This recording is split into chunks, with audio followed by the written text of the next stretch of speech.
AITA for exposing my friend's nonverbal daughter with a voice recording? Okay, so I know how this sounds, and I know how Reddit can be when it comes to kids, disabilities, and anything remotely controversial. So before the pitchforks come out, yes, I get why this looks bad. But hear me out. I 30F run a licensed in-home daycare out of my townhome in Tacoma, Washington. I've been doing this for 6 years now. It's nothing glamorous. Half the toys are from Goodwill, and the playpen smells faintly like goldfish crumbs and Lysol wipes, but the kids are safe, happy, and mostly snot-free. I only take 6 at a time, and I'm usually full up. One of the moms, let's call her Lena, 34F, asked if I had space for her daughter, Allie, 3F, last October. Allie was quiet. Not "there's something wrong" quiet, just regular shy kid quiet. I've had dozens of toddlers come through, and half of them act like they've been through war just because I don't let them eat glue sticks. The other half treat me like I'm a celebrity by day 2. Allie was more in the middle. Sweet, smart eyes, kind of observant. She liked stacking blocks and poking at ants on the pavement, and she followed directions like she was military trained. I'm not even kidding. Put your cup in the sink, and she's already halfway there. So I assumed she was just a mellow kid. Until 2 weeks in, I was in the bathroom.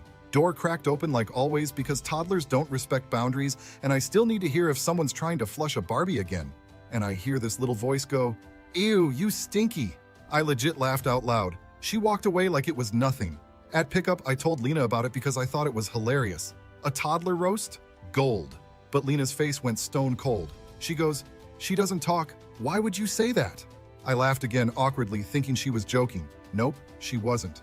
"She's non-verbal," she said, all sharp. "You think this is funny?" I tried to explain, not trying to mock anyone, just surprised because Allie had talked. Not just that once either. She said blue when I gave her the wrong cup. She said kitty when we saw one outside. Not full-on conversations, but, words. Lena just shook her head and walked out. Didn't even take the daily report sheet. Now here's the thing. I ask every parent to fill out a detailed intake form before the first day. There's literally a section titled Special Needs Diagnosed Conditions. Hers was blank. No mention of nonverbal autism or developmental delays or anything. Not even a note about food allergies, which, side note, she packed Allie a Lunchables once and it had 3 expired ham slices and a Capri Sun that tasted like battery acid. But that's beside the point. After the weird bathroom comment incident, I decided to document, not in a weird, creepy surveillance way, just a simple voice memo on my phone. One day we were reading a picture book about animals, and I asked Allie, "What's your favorite?" She pointed at the elephant and said, "Elephant." I recorded it. Quick little snippet, no face, just her voice. I didn't show Lena right away. Honestly, I chickened out. She already seemed so sensitive about the topic, and I didn't want to lose the client. I'm not rich. I'm not backed by some big childcare center. I pay my mortgage with this gig. One lost kid is a chunk out of my rent. About a week later, Lena came in and acted like nothing happened. Said she didn't want to talk about it, and it was water under the bridge. Even invited me to her other kid's 6th birthday party, this indoor bounce house place near Seattle, the kind that smells like sweat, cheese pizza, and stale air. I went, not because I love Chuck E. Cheese energy, but because I wanted to keep things good between us. Plus, Allie had gotten really attached to me by then, and I didn't want to mess that up. Fast forward to the party. I'm standing near the snack table. Mini cupcakes from Walmart, gummy bears in solo cups, those generic juice boxes with no label, chatting with someone about how cute the kids are. I mentioned how funny Allie is, how she told me an elephant was her favorite and sometimes whispers nap time sucks, like a tiny little rebel. The woman I was talking to freezes. "She talks to you?" I said, "Yeah, she's not chatty, but she speaks." Her face drops. "That's not possible. She's nonverbal. You're mistaken." Then she marches across the room and drags Lena over like I just insulted her firstborn. Turns out she was Lena's sister. And here's where shit hits the fan. They both start yelling. In the middle of the party. All these kids running around in Spider-Man socks, and I'm getting tag-teamed by 2 angry women accusing me of making up lies about a disabled child. I tried explaining again. Tried calming them down, but they weren't having it. People started staring. The guy running the bounce house came over like, "Y'all good?" I wanted the ground to swallow me. And then, I remembered the recording. I shouldn't have done it. I know that now. But in the moment when you're being accused of lying about a 3-year-old and your character's on the line, I panicked. I pulled out my phone, hit play. Allie's voice, clear as day. "Elephant." The silence after was loud. One of the dads looked up from his pizza and went, "Whoa." Lena didn't say anything at first. Then she grabbed her bag and told me to leave, just like that. "You crossed a line. You recorded my daughter." I tried apologizing, but she was already walking away. Everyone just stared. So yeah, That's how I got kicked out of a 6-year-old's birthday party for exposing a nonverbal kid as not nonverbal. Now I'm stuck wondering, did I completely screw up? Should I have kept quiet? I wasn't trying to embarrass her. I thought maybe this was something she'd be glad to know, or at least acknowledge. But now I'm labeled the daycare lady who secretly records toddlers. All right. So after being publicly ejected from a child's birthday party like some kind of lunatic, I did what any self-respecting 30-year-old woman does when they're spiraling. I went to the nearest Starbucks, cried into a tall iced brown sugar shaken espresso, and rage wrote a Yelp review in my head that I thankfully never posted. You're welcome, Bounce City, Seattle. I was halfway home before I realized two things. I left my cardigan at the party. I may have just nuked my entire childcare business over a 15-second voice memo. I tried to sleep that night. Couldn't. I kept replaying the moment over and over. Lena's face when I hit play, the dad's whoa, the awkward shuffle of a toddler in a tutu trying to grab a balloon while adults were screaming over each other. My phone buzzed nonstop for hours. Texts from other parents, a couple of them polite. Hey, everything okay? Heard about the party? A couple not so polite. Did you seriously record someone's child without permission? One even sent me a screen recording of a Facebook post that Lena's sister had already made.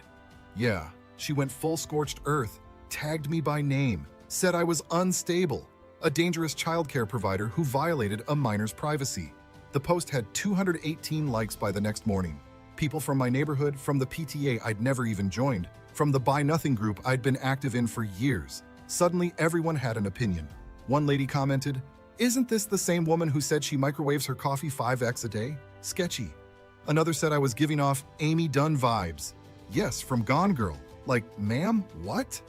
My first instinct was to respond, defend myself, post the whole context, receipts, everything. But I knew that would only make things worse. This wasn't Reddit, this was Facebook. The land of pitchfork mobs and moms who think diffusing oils can cure strep throat. So instead, I shut up. I texted Lena that night, told her I was sorry, that I shouldn't have played the recording at the party, and that I'd only made it in the first place because I thought it might help, not humiliate her. No response. Then on Monday, remember Allie still had 3 days a week scheduled with me, Lena didn't show up. No warning, no text, just didn't come. I figured maybe she needed time. Cool, fine. I sent her a professional, non-emotional message saying that per the signed contract, I required 24-hour notice for schedule changes or there'd be a charge. She left me on red. Tuesday? No show again. Wednesday, I got the email. Not from her, from a lawyer, like an actual attorney from some local firm in downtown Tacoma. The email wasn't super dramatic, but it basically said that I'd violated a parent's expectation of privacy and they were evaluating legal action. They also demanded I delete any and all recordings involving the child and never speak of her again. I sat on my couch in my robe, eating dry Lucky Charms out of a Tupperware container, staring at the email like it was written in another language. Here's the thing. I run a tight ship. I have a business license, CPR certifications. I pay my taxes. I even laminated my snack rotation schedule. But I never imagined I'd need legal defense over a toddler saying elephant. Like what? I spent the next 2 days scrambling. Called the Washington State Department of Children, Youth, and Families. They were actually pretty chill about it. Told me unless there was a face or identifying feature shown in the recording, I hadn't technically broken any laws, especially since I hadn't published it or shared it publicly. Still, they advised I review my contract wording and maybe stop recording kids entirely. Noted. Then I called a lawyer of my own, a friend of my cousin's who usually deals with traffic tickets and messy divorces. He listened, paused, and then said, "Wait, you're being threatened over a 3-year-old speaking?" He didn't think the case would go anywhere, but still, the damage was already done. Thursday morning, I lost another client. One of my regulars, a 2-year-old named Mia, whose dad is the overly anxious type, texted to say they were pursuing alternative care options. Then another parent asked for a pause on their schedule. That week, I lost 4 of my 6 families. By Friday, my living room, usually full of noise, cereal crumbs, and the smell of toddler sunscreen, was empty. No toys scattered, no chaos, just me sitting there with my stupid laminated calendar and a bowl of uneaten grapes. Then something weird happened. One of the moms who had stayed with me, I'll call her Kristen, dropped off her son and lingered by the door. "I don't care what they say," she said. "Allie was always talking around you. I heard her once, remember? When I picked up early, she asked for a graham cracker. I just didn't think anything of it." I blinked. "Wait, what?"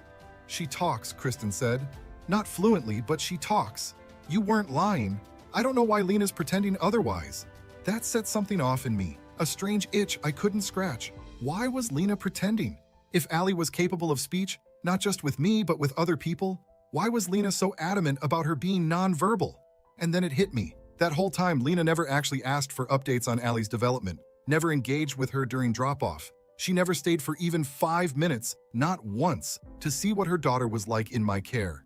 Every other parent has had moments where they crouch next to their kid and say goodbye, or ask how their nap went, or watch them play. Lena didn't. She was always in and out like a DoorDash delivery. And then something else clicked. That special needs section on the intake form, she left it blank, which meant she didn't want it documented that Allie had any condition at all, but also didn't want it acknowledged that she didn't. So what was she hiding? I know how paranoid this sounds, but trust me, the way things went down after that made me realize I hadn't even scratched the surface. All right, so after everything, the party, the recording, the lawyer letter, losing half my daycare kids in 1 week, you'd think I'd cut my losses, take the L, and quietly transition into selling homemade Etsy candles or something. I really thought I was done. But that conversation with Kristen stuck with me. If Allie talked to her too, not just me, then why was I the only one getting dragged? Why was Lena doubling down so hard on this nonverbal narrative? I didn't want to start some conspiracy theory. I mean, this isn't Dateline, it's a daycare. But I couldn't let it go. Something about the whole situation felt staged, or at least curated. Like Lena was playing a role and she'd decided her daughter had to play hers too. So I did what any mildly unhinged, now half-unemployed woman would do. I started asking around. Nothing invasive, just small talk. I bumped into a couple moms I knew at Target, the one off 6th Ave if you're local, yes, the good one with the expanded Starbucks, and casually asked if they'd ever interacted with Lena. One of them, this lady named Rachel who used to do school pickup runs with her, leaned in and said, "Oh, she's intense. Sweet on the surface, but always acted like she was competing with everyone." I asked, did she ever mention anything about Allie being nonverbal? Rachel gave me this look. Nonverbal? No, she used to say Allie was just really advanced emotionally and didn't need words. Huh? I asked another parent, a guy who used to go to our same Gymboree classes. Remember those? Giant foam blocks and stale coffee. He said he once heard Allie say more bubbles during playgroup, clear as day, and this was back in July. So let's recap. Allie has spoken to me. Allie has spoken to at least 2 other people. Lena, however, is telling everyone she's nonverbal. And somehow I'm the bad guy? That week, I did something petty. And yeah, I know this probably put me into villain origin story territory, but I was already being labeled the unstable one, so screw it. I printed out a copy of Lena's original intake form, the one where she left the special needs section blank, and I mailed it to her, not anonymously. I put my name on it, just a single sheet of paper in an envelope with a post-it that said, "You forgot to fill this part out." Petty, maybe, illegal, no, therapeutic, absolutely. A couple days later, I got a knock at my door. It was Friday morning and I was mid-morning cleanup. You haven't lived until you've scrubbed dried applesauce off a Melissa and Doug puzzle board. I wasn't expecting anyone, so I opened the door in socks and a Muppets t-shirt. It was Lena. No warning, no kid, no makeup, just her, standing there with her arms crossed, looking tired and furious, and like she'd been up all night trying to build an alibi. She didn't yell. That actually made it worse. She just said, "I got your note." I waited. She didn't elaborate. I said, "And?" She said, "You don't understand what it's like to be a single mom with a kid like her." I replied, "I've worked with dozens of kids with all kinds of needs. I have 2 kids of my own. My son didn't speak until he was 5, so yeah, I kinda do." And then she snapped. "I need her to be nonverbal," she said. "You think you're helping? You're not. You're ruining everything." That froze me. I said, "You need her to be nonverbal? Why? What does that even mean?" She looked like she regretted saying it, but it was too late. She started crying. Right there on my porch, next to my Halloween wreath and a crusty pumpkin that needed to be tossed 2 weeks ago. And I mean ugly crying, not the cute single tear kind. Turns out Lena had applied for a specialized grant, one of those high-profile ones for single parents of kids with significant developmental disabilities. I'm talking international travel to autism conferences, free services, even funding for a docuseries that was in pre-production. She'd been accepted. She'd already posted about it on her Instagram, which I hadn't followed because boundaries, with hashtags like #WarriorMama and #NonverbalNotSilent. She had sponsors, brands like Johnson & Johnson, and even a local organic baby food startup that wanted her to be a mom ambassador. They sent her a whole gift basket, all based on Allie being nonverbal.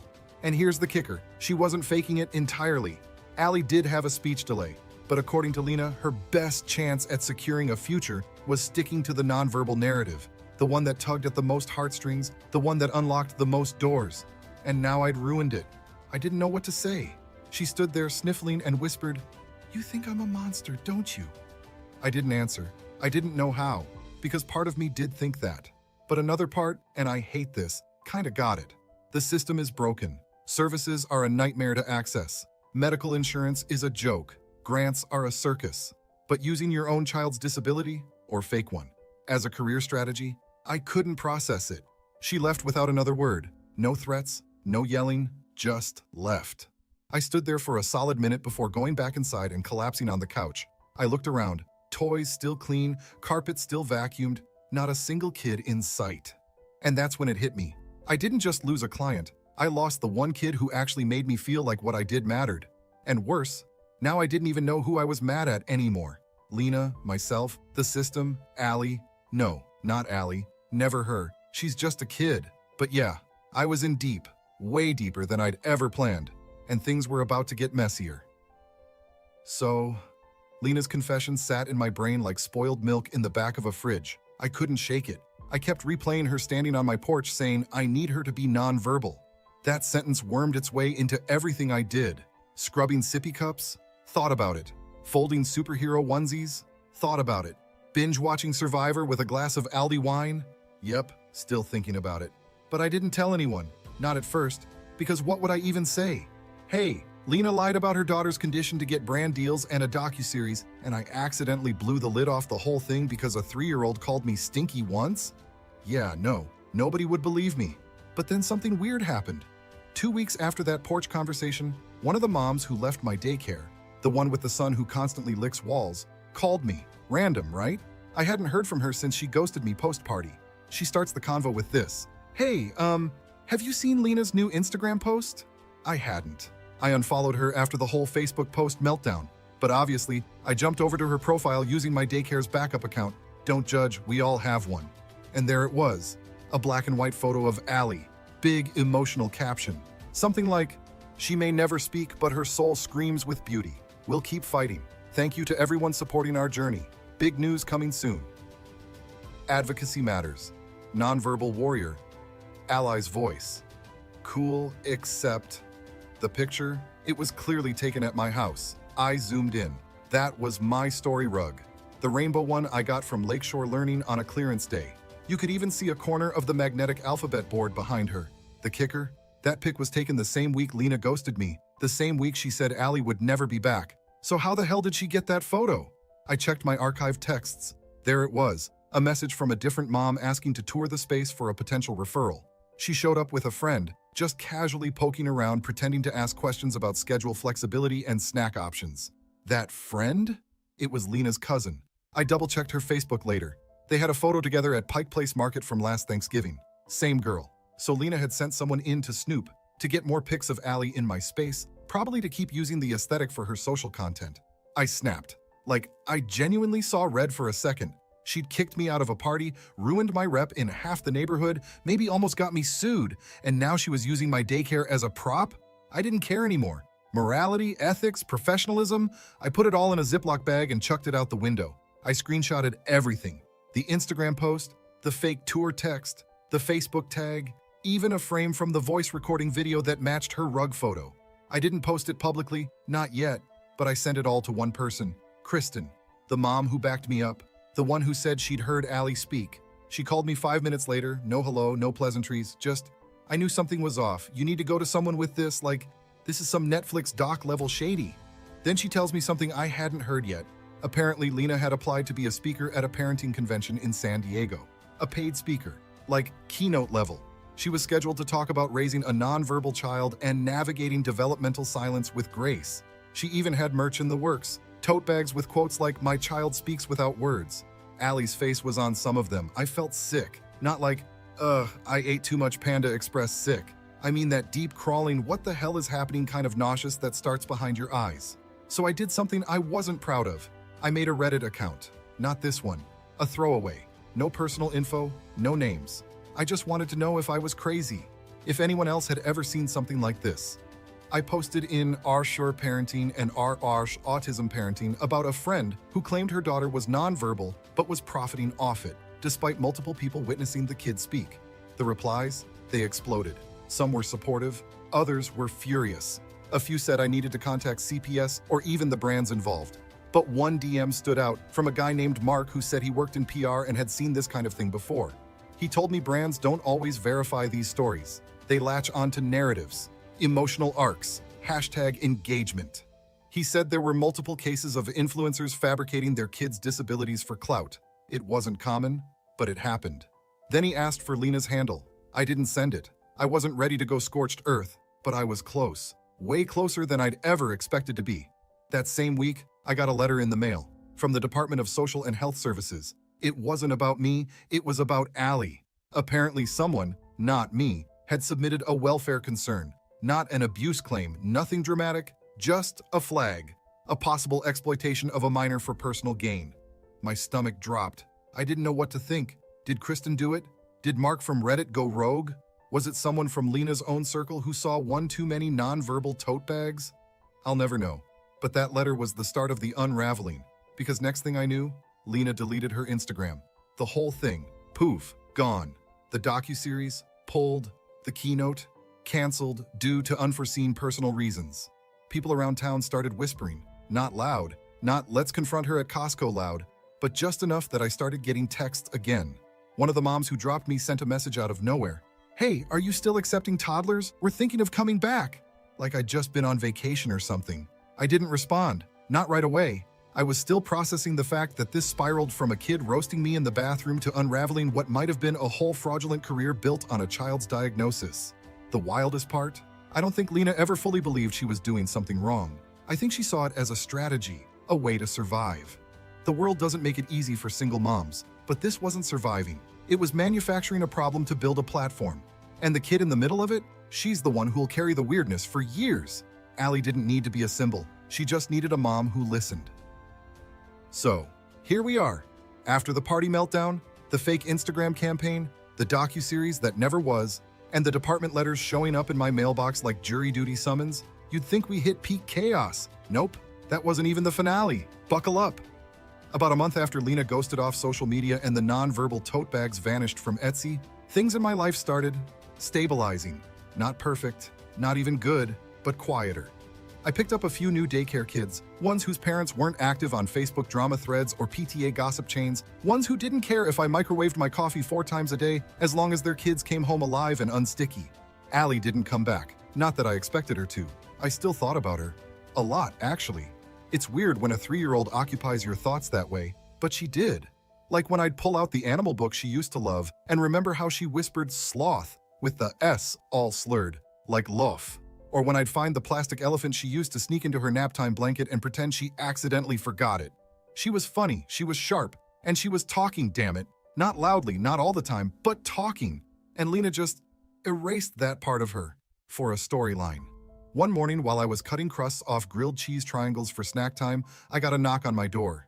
I assumed it was another Amazon driver dropping off more unspeakable amounts of paper towels. But it was a woman I'd never seen before. Late 30s, smartly dressed, clipboard in hand, badge on her jacket. Hi, I'm with DSHS. Do you have a moment? My stomach dropped straight through my Crocs. Turns out they weren't just investigating the situation anymore. They were following up. And here's the kicker. Lena had doubled down again. After pulling her socials, she apparently started claiming that I was the one who coached Allie to talk, that I was pushing her to mimic words and pressuring a disabled child to perform.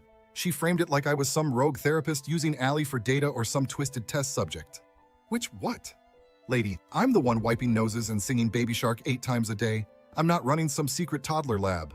But then the agent said something that stopped me cold. She also filed a complaint that you recorded her child without consent. Here we go again. I explained the context. I showed the voice memo. I pulled up the intake form, the blank special needs section, the original signed contract. I had it all documented because, well, I'm paranoid now. The agent nodded, took notes. Then she said something that gave me chills. You're not the only person who's come forward. What? Apparently another daycare, one Lena used before me, had a similar story. Not identical, but close enough. That daycare owner said Allie used to speak quietly, selectively, mostly around women. Lena found out, pulled her out, and within a week, that daycare got hit with negative reviews, a health department complaint, and calls to licensing. Sound familiar? This wasn't a one-off. This was a pattern. Lena would enroll Allie, shape the narrative, collect what she needed, sympathy, footage, clout, and the moment the story slipped, she'd nuke everything and vanish. Reset. Next location, new platform, new version of Allie. And that docuseries? It wasn't just pitched, it was greenlit by a small production company in LA. The woman from DSHS said they'd been contacted anonymously by someone from the production crew. Someone who got uncomfortable when Lena refused to let the team meet Allie in person. All footage was pre-recorded. All interviews were solo. They never even saw Allie speak. The crew members said it felt curated, and they were right. That's when things snowballed. One of the brands Lena was working with, a baby food company trying to highlight diverse parenting journeys, cut ties quietly. Another posted a vague statement about vetting ambassador stories with greater care. The neighborhood Facebook group, which had been very vocal during the drama, suddenly got real quiet. And me? I got a letter. From Lena. Not a text, not an email. A real letter. Handwritten. On lined notebook paper like we were in some weird middle school feud. I won't post the whole thing, obviously, but I'll summarize. She apologized. Sort of. Said she never meant to hurt anyone. Said her intentions were good. Said she just wanted people to care about Allie and needed help and was doing her best.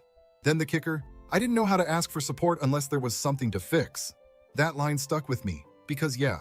Thanks for watching. If you liked the story, hit subscribe. See you in the next one.